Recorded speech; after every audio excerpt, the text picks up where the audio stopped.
Tidak hanya Egy Maulana Fikri, nama Rahmat Irianto juga mencuri perhatian usai bermain disiplin di lini belakang timnas. Anak dari legenda timnas Bejo Sugiantoro tersebut bahkan mencetak 2 gol melalui sundulan dalam laga melawan Kamboja.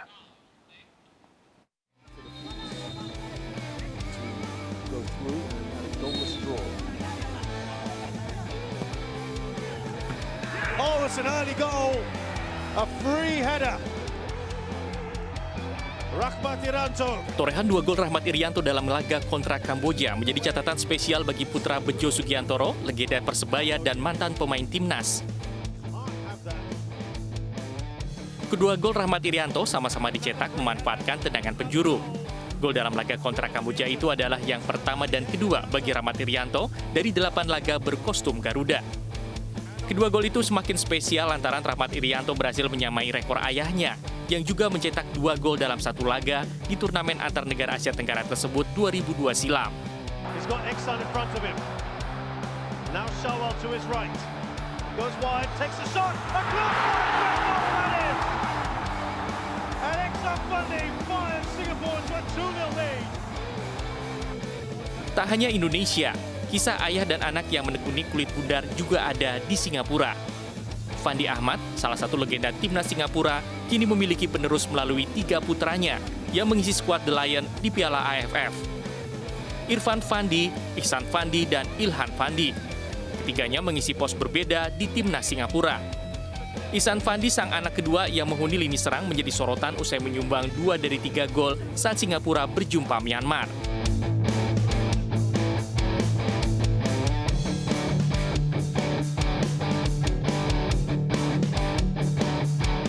Di lini belakang, ada kontribusi Irfan Fandi, sang kakak tertua.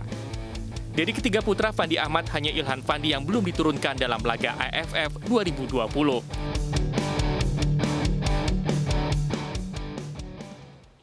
Banyak nama-nama bagus yang bergabung dalam skuad tim Garuda dan secara statistik Indonesia unggul dari Singapura. Tapi apakah di lapangan besok akan berkata seperti itu?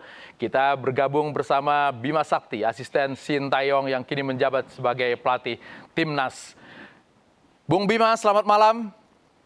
Selamat malam, Bang. Apa kabar? Kabar baik. Salam olahraga. Ya. Salam olahraga. Ya, Bang. Sepertinya kita optimis setelah kemarin mengalahkan Malaysia dengan kemenangan yang cukup jauh 4-1. Tapi tuan rumah biasanya diuntungkan karena dukungan dari penonton. Bagaimana peluang kita melawan Singapura?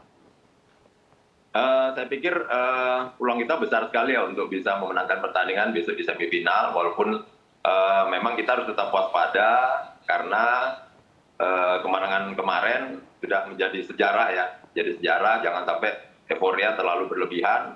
Kemudian kita harapkan pemain fokus lagi ke pertandingan besok melawan Singapura, karena pasti ini bebannya juga lebih berat, apalagi Singapura ini sebagai tuan rumah. Dan satu lagi, tim Singapura kalau melawan Indonesia pasti memiliki semangat yang lebih ya. Semangat yang lebih itu terbukti waktu saya membawa timnas Piala AFF 2018 berhadapan dengan Singapura di Singapura. Dan mereka sangat luar biasa, terutama semangat juangnya, kemudian dukungan juga dari supporter, dan semoga ini menjadi perhatian buat seluruh komponen timnas kita. Besok saat pertandingan tidak boleh lengah, jangan terpengaruh oleh situasi di luar lapangan. Oke. Yang penting tetap fokus dalam setiap pertandingan. Oke, secara komposisi pemain kita lebih unggul atau bagaimana dengan Singapura? Saya pikir tahun ini kita kolaborasi antara pemain muda dan pemain senior ya. Pemain senior ada Pak Rudi, kemudian ada Victor Ibonevo, ada Ivan Dimas juga termasuk senior. Tapi pemain-pemain muda juga banyak yang berpotensi, potensialnya sangat luar biasa. Ada Rahmat Irianto, kemudian ada Arhan, Asnawi. Saya pikir ini menjadi kekuatan tersendiri, dan Coach Sintayong memberikan kesempatan ya buat pemain-pemain muda untuk ya menunjukkan kualitasnya di Piala AFF tahun ini. Oke, kalau kita lihat perjalanannya kemarin, kira-kira strategi macam apa yang harus diterapkan oleh Coach Sintayong untuk menghadapi Singapura ini? Saya pikir Coach Sintayong ini banyak ya strateginya, karena saya kemarin sempat juga 2 minggu bergabung dengan Coach Sintayong. Saya memegang timnas U18, kemudian Coach Sintayong tetap fokus di timnas senior, dan kami juga sempat berlatih bersama di Turki karena beliau sangat fokus di timnas, sehingga saya dipanggil untuk diperbantukan memegang timnas U18. Beliau banyak sekali melatih timnas kita, terutama taktik, dan selalu berubah-ubah ya. Artinya beliau selalu melihat lawan yang akan dihadapi dalam setiap pertandingan, dan formasinya juga selalu berubah, dan beliau juga selalu memberikan kesempatan kepada semua pemain untuk siap dalam setiap pertandingan, begitu Bang. Jadi saya pikir besok menjadi rahasia ya, taktik apa yang akan dipergunakan Coach Sintayong. Oke, kalau kita lihat dalam beberapa laga sebelumnya, Sintayong suka menipu strategi dalam konferensi pers. Waktu melawan Vietnam dia bilang akan bermain menyerang, ternyata kemudian dia bertahan. Kira-kira untuk Singapura ini dia bilang bahwa Egy tidak akan main. Kira-kira akan dimainkan apa tidak?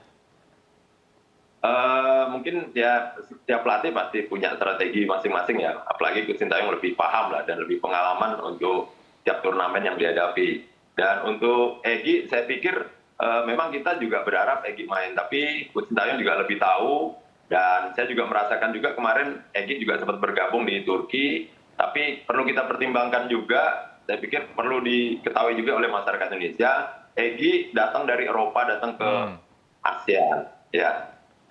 Oke, Yang prestasi pasti cuaca ya. berbeda. Oke. Ya, cuaca Prestasi berbeda. terbaik kita itu hanya runner up. Kira-kira harapan publik bahwa kali ini akan mencapai pemuncak itu persentasenya berapa besar? Optimisme kita seberapa besar? Ya, saya pikir bisa 80-90% ya, kita bisa juara tahun ini ya. Bahkan ya kita memang bakal melewati ujian berat besok melawan Singapura, kemudian di final juga tinggal menunggu antara Vietnam atau Thailand. Saya pikir ini juga berat juga, tapi kita fokus dulu di pertandingan semifinal melawan Singapura. Oke, jadi peluangnya besar sekali. Besar sekali. Oke, dalam kompetisi sebelum ini di AFF pertandingan selalu tandang dan kandang, tapi kali ini hanya ada bermain di Singapura. Keuntungan besar buat Singapura. Bagaimana kemudian kita mengatasi persoalan itu? Ya, memang masalahnya karena pandemi ya Bang ya, karena juga di turnamen ini juga dibatasi hanya 30 pemain, 20 official. Tidak boleh ada orang luar yang masuk. Kemudian saya pikir ini ya diuntungkan Singapura sebagai tuan rumah, bermain tetap di tuan rumah walaupun 2 kali pertandingan. Saya pikir pemain kita juga sudah teruji ya dari beberapa kali pertandingan kemarin, di 4 pertandingan. Saya pikir besok yang paling utama juga kembali lagi seperti waktu lawan Malaysia, terutama mental. Jangan sampai terpengaruh dengan provokasi penonton, karena kita yakin juga penonton kita juga banyak. Artinya dukungan kita juga sama seperti main di Indonesia. Kalau berdasarkan pengalaman Bung sebagai pemain walaupun dan sebagai pelatih, kira-kira yang harus diwaspadai untuk kemudian pemain-pemain ini bisa tenang dan bisa melalui semifinal ini seperti apa? Kalau saya lihat dari pengalaman beberapa kali ketemu oleh Singapura, seperti tadi analisanya benar sekali, ada anaknya Fandi Ahmad ini yang kemarin selalu tampil konsisten adalah Irfan sama Ihsan. Ini menjadi kekuatan tersendiri, mungkin yang perlu diantisipasi, kita antisipasi masalah menyerang bertahan, kemudian transisi saya pikir sudah bagus, semuanya sudah berjalan dengan baik sesuai instruksi dari Coach Sintayong yang saya tahu, tapi juga harus yang diperhatikan adalah masalah set piece Bang. Ini pemain-pemain Singapura sangat detail ya mereka ya, mempergunakan kesempatan set piece-nya dengan baik. Oleh sebab itu kita harus hati-hati mengantisipasi set piece bola mati maupun set piece corner kick bertahan maupun menyerang. Oke, kita hanya punya waktu istirahat 2 hari setelah kemarin bertanding melawan Malaysia, sementara Singapura punya waktu lebih panjang. Secara stamina bagaimana timnas Indonesia? Saya pikir memang diuntungkan ya, diuntungkan Singapura mereka istirahatnya lebih banyak, dan yang pasti timnas kita lebih pendek. Tapi saya yakin kemarin saya juga sempat mengikuti pelatih fisik kita Sang Yo juga, saya pikir Coach Sang Yo bisa membuat pemain kita lebih fresh lagi, Dan saya pikir mereka sudah teruji ya di bawah penyisian, itu juga istirahatnya juga sebentar-sebentar Bang, hanya 2 hari, 3 hari. Dan mudah-mudahan besok mereka bisa lebih fresh lagi. Saya pikir juga Coach Sintayong juga selalu merahasiakan line up kita. Saya pikir besok mungkin ada perubahan-perubahan lagi untuk memberikan kondisi pemain lebih fresh lagi. Kira-kira untuk bisa mengungguli Singapura itu apa yang harus dilakukan oleh Sintayong? Saya pikir ya Coach Sintayong udah berpengalaman ya. Kemarin waktu kami latihan bersama juga semua taktik, cara individu, cara grup, secara tim semuanya udah dijabarkan oleh Coach Sintayong. Bahkan kami juga beberapa kali 1 hari khusus saja latihan masalah set piece, bermacam-macam variasi set piece, bertahan maupun menyerang. Jadi saya pikir ini modal. Yang penting yang saya katakan tadi, pemain jangan sampai terpengaruh oleh situasi di luar lapangan, tetap fokus instruksi dari Coach Sintayong. Oke, kita doakan bersama-sama. Semoga kali ini tim Garuda bisa mewujudkan mimpi kita semua. Bung Bima Sakti, terima kasih. Salam olahraga. Salam olahraga, Bang.